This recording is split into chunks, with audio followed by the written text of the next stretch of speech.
এই গ্রামে গরিব হওয়াটাই যেন আমাদের পরিচয়। আজ ঘরে চাল নেই। রাতের অন্ধকারে আমরা গেলাম পুকুরের ধারে, জাল ফেললাম। হঠাৎ জালের ভেতর আলো। এটা মাছ নয়, এটা তো কোহিনূর। ভয়ে আর আশায় কোহিনূরটা আমরা বাড়িতে নিয়ে এলাম, মাটির নিচে লুকিয়ে রাখলাম।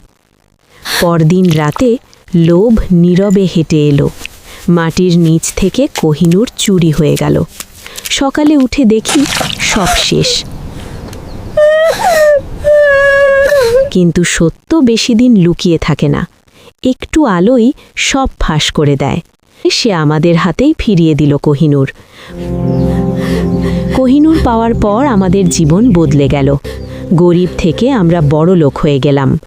এই গল্পটা যদি আপনাদের ভালো লাগে তাহলে লাইক করুন, সাবস্ক্রাইব করুন আর সবার সঙ্গে শেয়ার করুন।